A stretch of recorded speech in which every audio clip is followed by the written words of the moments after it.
दुनिया को तबाही से बचाने के लिए, सबको एक साथ लाने के लिए। आपको क्या लगा था आपको पूरा टीम रॉकेट का इंट्रो सुनाऊंगा मैं इधर? नहीं, मैं आपको उससे नहीं गुजारूंगा, फिलहाल तो नहीं। पर हाँ दोस्तों, हम कवर करने वाले हैं आज पोकेमोन के सीजन 1 को शुरू से एंड तक, जो कि प्रीमियर हुआ था 1997 में। पोकेमोन सीरीज एक लड़के ऐश कैचम के बारे में है, जो कि 10 साल का लड़का है पैलेट टाउन से, जिसका ख्वाब है पोकेमोन मास्टर बनना, जिसके साथ उसके वफादार पोकेमोन दोस्त हैं, जैसे कि पिकाचू, जो बिजली का झटका अच्छे से दे सकता है एक हक देने की बजाय। और ऐश और पिकाचू के साथ दो ऐसे किरदार हैं जो इस सीजन को बहुत यादगार बनाते हैं।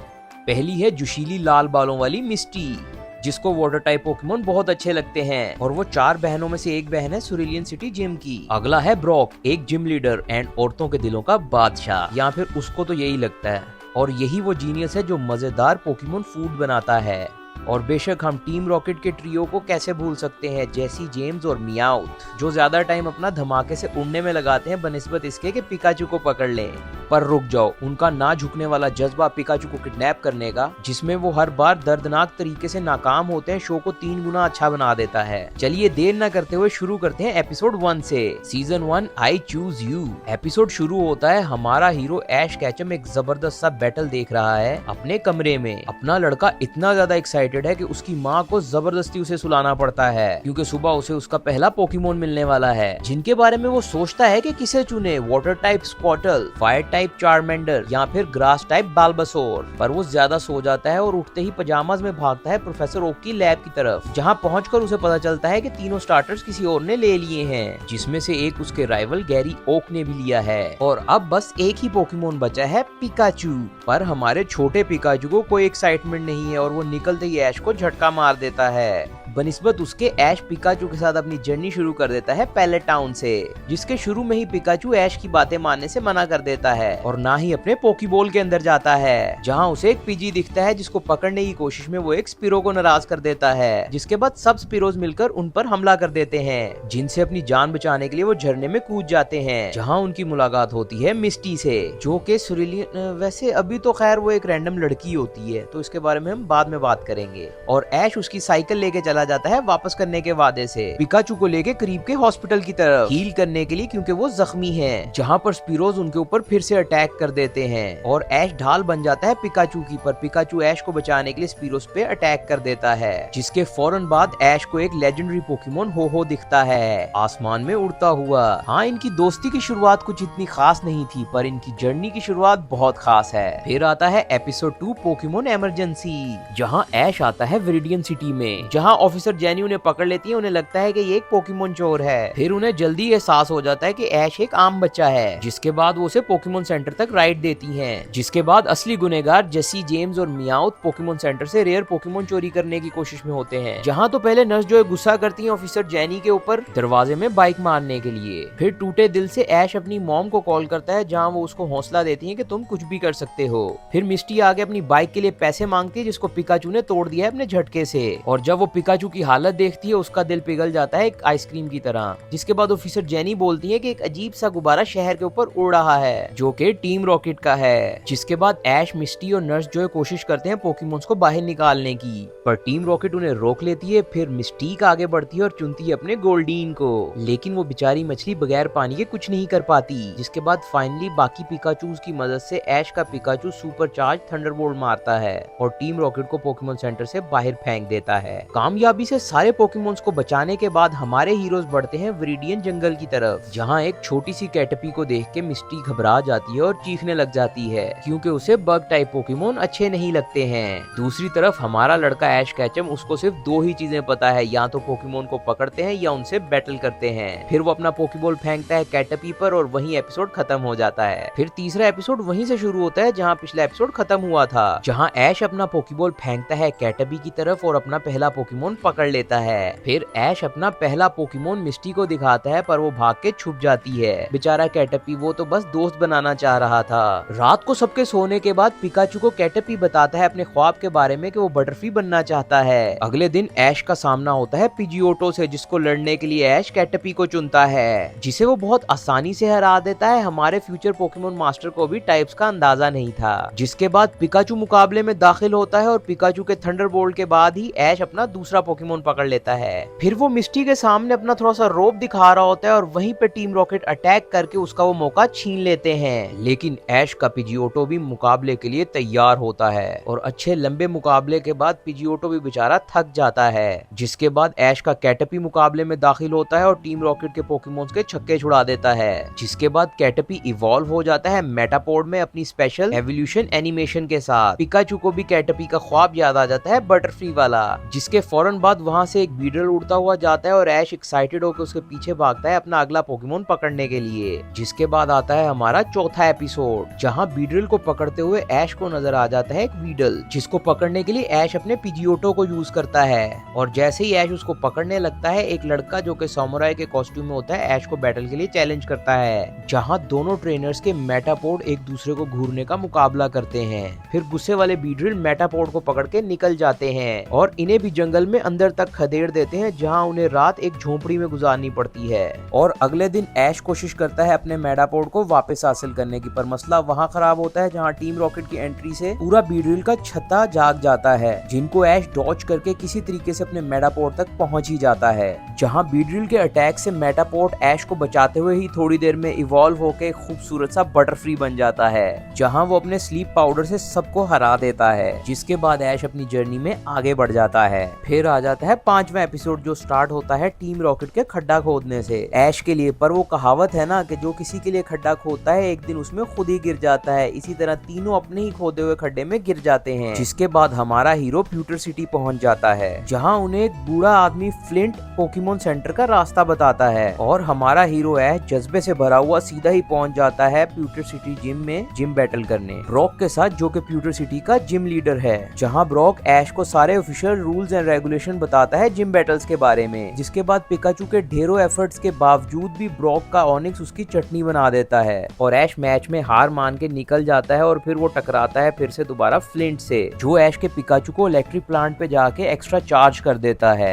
जिसके बाद ऐश वापस पहुंच जाता है रीमैच करने के लिए, जहां हमारा सुपर चार्ज पिकाचू पहले तो ब्रॉक के जियोडूड को हराता है। जिसके बाद टाइम आता है रीमैच का ऑनिक्स और पिकाचू का, जहां के पिकाचू के इलेक्ट्रिकल फायर से स्प्रिंकलर्स चल जाते हैं, जिसके पानी से ऑनिक्स वीक हो जाता है। जिसके थोड़ी देर बाद ही ऐश को एहसास होता है कि ये अनफेयर है और ऐश अपनी हार मान लेता है। और ऐश की अच्छाई देख के ब्रॉक उसे अपने गोल्डन बैज से नवाजता है, जहां फ्लिंट आके रिवील करता है कि वो ब्रॉक का बाप है और वो ब्रॉक को हिम्मत देता है कि वो जाके अपने ख्वाब पूरे करे और ब्रॉक के बहन भाइयों का ख्याल वो पीछे खुद रख लेगा। जिसके बाद ब्रॉक भी ऐश का साथी बन जाता है और मिस्टी तो उसके पीछे पड़ी हुई है अपनी बाइक की खातिर, और हम उसमें कुछ कह नहीं सकते क्योंकि बाइक्स तो काफी महंगी होती हैं। जिसके बाद हम पहुंच जाते हैं 6वें एपिसोड पर, जहां हमारे तीनों दोस्त सिरिलियन सिटी की तरफ जा रहे हैं। और आपको तो पता ही है कि हमारे इन तीनों दोस्तों को रास्ते में कहीं ना कहीं कुछ मुश्किल मिल ही जाती है, जहां इस बार उन्हें एक बंदा मिलता है जिसपे ज़ूबैट्स ने अटैक किया होता है। पर उसकी खुशकिस्मती है कि यहाँ ऐश और उसका पिकाचू होते हैं उसको बचाने के लिए। जिसके बाद सीमोर उन्हें बताता है एक स्टोरी के बारे में कि मूनस्टोन आउट ऑफ स्पेस से आया था और वो पोकेमोन को बहुत ही अच्छी ताकतें देता है। जहाँ टीम रॉकेट पहुंच जाती है मूनस्टोन हासिल करने पर, ऐश के पोकेमोन उन्हें हवा की तरह उड़ा देते हैं। जिसके बाद दूसरी कोशिश में वो पूरे का पूरा मूनस्टोन ही उड़ा के भाग जाते हैं। जिसके बाद क्लिफेरीज उन्हें ढूंढ लेती हैं और उनके अटैक से वो तो उड़ ही जाते हैं, पर उससे मूनस्टोन के भी छोटे छोटे पीसेस हो जाते हैं और उन्हीं छोटे छोटे पीसेस की वजह से कुछ क्लिफेरीज इवॉल्व होकर क्लिफेबल बन जाती हैं। जिसके बाद ऐश और उसके दोस्त अपनी जर्नी में आगे बढ़ जाते हैं सिरिलियन सिटी की तरफ, जहां पहुंचते ही ऐश को अपने ओपोनेंट गैरी ओक का एक मैसेज मिलता है। जिसके बाद ऐश को अपने सफर में काफी फुर्ती दिखानी होगी। जिसके बाद हम पहुंचते हैं 7वें एपिसोड पर, जहां वो सिरिलियन सिटी पहुंच जाते हैं और देखने से ऐसा लग रहा है कि कोई वहां पहुंच के बिल्कुल भी खुश नहीं है।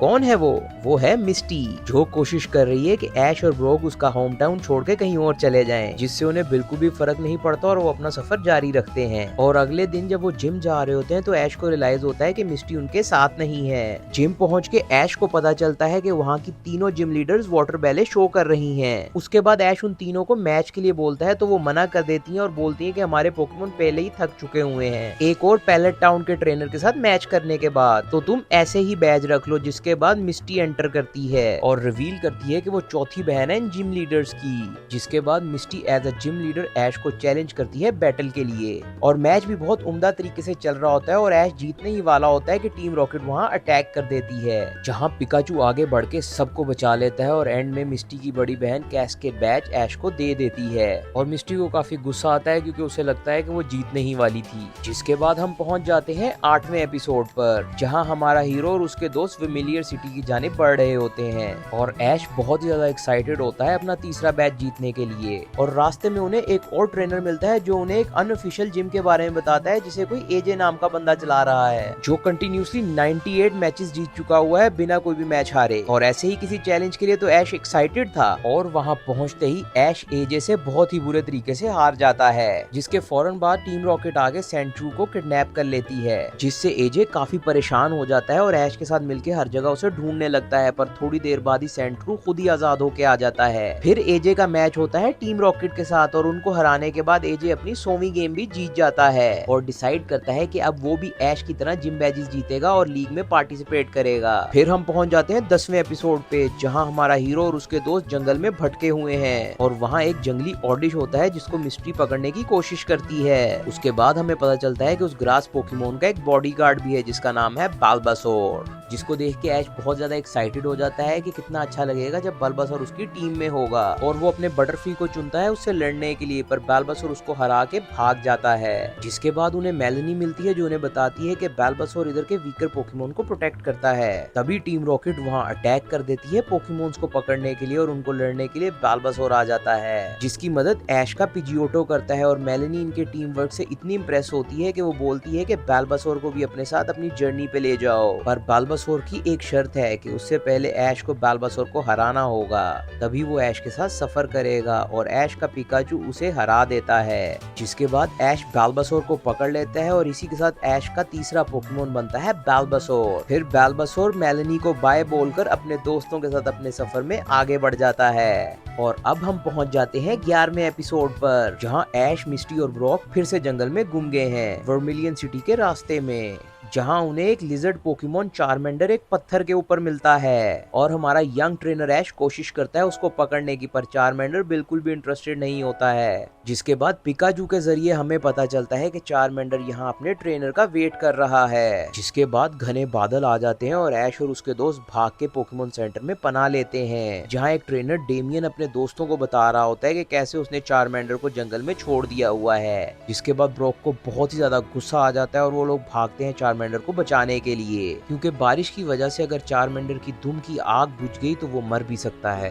तो हमारे तीनों दोस्त किसी तरीके से चारमेंडर को पोकेमोन सेंटर ले आते हैं, जिसके अगले ही दिन ब्रॉक को पता चलता है कि चारमेंडर भाग गया है और वापस जाके उसी पत्थर के ऊपर इंतजार कर रहा है अपने ट्रेनर का। जिसके रास्ते में टीम रॉकेट पिकाचू को किडनैप कर लेती है और चारमेंडर उन्हें एक ही अटैक से हरा देता है। जिसके फौरन ही बाद डेमियन आ जाता है चारमेंडर को लेने, पर तब तक चारमेंडर की आंखें खुल चुकी होती हैं। जिसके बाद वो ऐश और उसकी टीम को ज्वाइन कर लेता है। और फिर हम पहुंच जाते हैं 12वें एपिसोड पर। वर्मिलियन सिटी के रास्ते में ऐश का सामना होता है बहुत ही शरारती पर मशहूर स्कॉटल गैंग से, जो कि जाने जाते हैं स्कॉटल स्क्वाड के नाम से। और उनके बैटल के बाद ऑफिसर जेनी आ जाती है मसले को सॉल्व करने। यहाँ आपको पता चलता है कि ये वो जेनी नहीं है जो विरिडियन सिटी में हमें मिली थी, पर ये कजन है उस जेनी की जो विरिडियन सिटी में मिली थी। यहाँ थोड़ा कंफ्यूजिंग लग रहा है, पर कोई नहीं, आप आदी हो जाओगे। जो इन्हें दुखी स्टोरी सुनाती है स्कॉटल्स की, जहाँ उनके ट्रेनर ने उन्हें छोड़ दिया हुआ है। फिर म्याउथ की हेल्प से टीम रॉकेट उन्हें कन्विंस कर लेती है पिकाचू को पकड़ने के लिए। जिसके बाद स्कॉटल स्क्वाड मिलके ऐश और उसके दोस्तों को पकड़ लेते हैं और पिकाचू को भी किडनैप कर लेते हैं। जिसके बाद पिकाचू जख्मी हो जाता है और वो ऐश को छोड़ देते हैं उसके लिए मेडिसिन लेके आने के लिए, पर सफर आसान नहीं था ऐश के लिए। जहाँ पहुंचकर ऑफिसर जेनी उसकी हेल्प करती है मेडिसिन को उसके पोकेमोन तक पहुंचाने में, जहाँ पहुंचकर उसे पता चलता है कि उसके दोस्त तो सेफ हैं। फिर टीम रॉकेट अटैक शुरू कर देती है स्कॉटल स्क्वाड पे और ऐश हमारा बचाता है स्कॉटल को, जिससे स्कॉटल बहुत ज्यादा इंप्रेस हो जाता है। जिसके बाद वो ऐश को बचाता है और अपनी वाटर गन से टीम रॉकेट के छक्के छुड़ा देता है। जिसके बाद सारे जंगल में आग लग जाती है टीम रॉकेट के धमाकों की वजह से।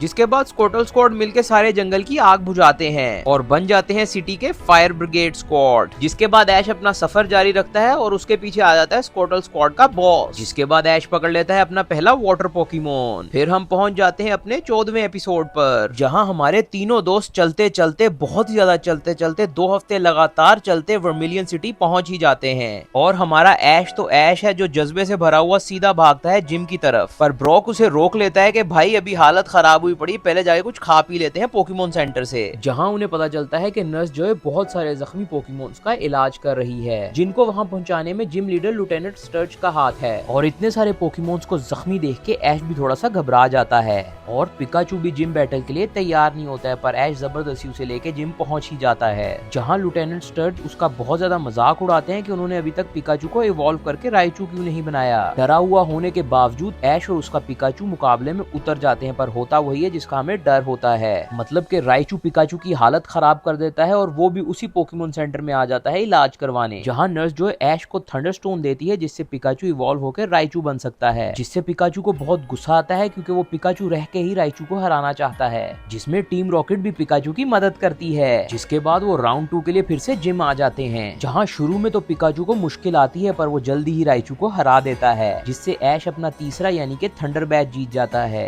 फिर हम पहुंचते हैं 21वें और सबसे emotional episode bye bye butterfly पर, जहां ऐश और उसके दोस्त एक पहाड़ की चोटी पर चले जा रहे होते हैं और समुद्र को देख रहे होते हैं, और वहां ही बटरफ्ली अपने पार्टनर्स भी ढूंढ रही होती है, तो ऐश भी अपने बटरफ्ली को आजाद कर देता है, पर बेचारे को अपने लायक कोई भी पार्टनर नहीं मिल रहा होता है। फिर उसके बाद ब्रॉक उसे हिम्मत देता है और वो फिर जाता है और उसे मिलती है एक पिंक बटरफ्ली, पर वो भी उसे रिफ्यूज कर देती है और एक थप्पड़ भी लगा देती है, जिससे हमारे बटरफ्ली का दिल टूट जाता है। पर ऐश और उसके दोस्त मिलकर उसे एक मेकओवर देते हैं स्कार्फ के साथ, जिसके बावजूद भी पिंक बटरफ्ली मानने को तैयार ही नहीं हो रही होती। जिसके बाद टीम रॉकेट वहाँ पे अटैक कर देती है तमाम बटरफ्ली को पकड़ने के लिए, जिसके बाद हमारा बटरफ्ली सब बटरफ्लीज को आजाद कर देता है और उसे भी अपना प्यार मिल जाता है। और एपिसोड के एंड में ऐश का और उसके सबसे पहले पोकेमोन का रास्ता जुदा हो जाता है, जिससे ऐश की और हमारी सबकी आंखें नम हो जाती हैं। जिसके बाद हम पहुंच जाते हैं अपने 22वें एपिसोड पर, जिसमें हमारे तीनों दोस्त सेफ्रॉन सिटी पहुंच जाते हैं और वहाँ पे टीम रॉकेट पहले से ही उनका इंतजार कर रही होती है भेस बदल के, और पिकाचू को किडनैप कर लेते हैं। फिर एक मिस्टीरियस लड़की सबरीना पिकाचू को बचा लेती है और ऐश और उसकी टीम को जिम के बाहर टेलीपोर्ट कर देती है। फिर ऐश का 1v1 मैच होता है सबरीना के साथ, जहाँ सबरीना का एब्रा कडेब्रा में इवॉल्व हो जाता है और ऐश बहुत बुरे तरीके से हार जाता है। जिसके बाद फिर से वो टेलीपोर्ट हो जाता है एक टॉय टाउन में, जहाँ टेलीपोर्ट होने के कुछ ही देर बाद उन्हें रियलाइज हो जाता है कि उनका साइज श्रिंक हो चुका हुआ है। जिसके बाद वो छोटी लड़की उन्हें निस्तो नाबूद करने ही वाली होती है कि एक मिस्टीरियस आदमी उन्हें टेलीपोर्ट करके वहाँ से बचा लेता है और उन्हें समझाता है कि यहाँ वापस कभी मत आए। पर ऐश तो ऐश है, वो कहता है कि उसे किसी न किसी तरीके से इन्हें हराना है। जिसके बाद वो आदमी उसे बताता है कि सबरीना को हराने के लिए उसे गोस्ट टाइप पोकेमोन चाहिए जो उसे लेवेंडर टाउन में मिलेंगे, और ऐश निकल जाता है गोस्ट पोकेमोन पकड़ने। और हम पहुंच जाते हैं 23वें एपिसोड पर, जिसमें हमारे तीनों दोस्त पहुंच जाते हैं लेवेंडर टाउन में एक हॉन्टेड टावर पर, जहां उन्हें मिलते हैं गैसली, हॉन्टर और गैंगार। और वहां लंबी भाग दौड़ के बाद हॉन्टर मान जाता है ऐश की टीम को ज्वाइन करने के लिए। और हम पहुंच जाते हैं 24वें एपिसोड पर, जहां सैफरॉन सिटी में रीमैच होता है ऐश का और सबरीना का, जिसमें हॉन्टर सबरीना को इतना हंसाता है कि वो हार जाती है और हमें फिर पता चलता है कि वो मिस्टीरियस आदमी और कोई नहीं सबरीना के फादर हैं। और हमें पता चलता है कि वो दोनों लड़कियां सबरीना ही हैं, बचपन के ट्रॉमा की वजह से वो स्प्लिट पर्सनैलिटी हो गई थी। ऐश और उसके हॉन्टर की वजह से सबरीना ठीक हो गई थी, तो वो हॉन्टर को वहीं छोड़ के आगे बढ़ जाते हैं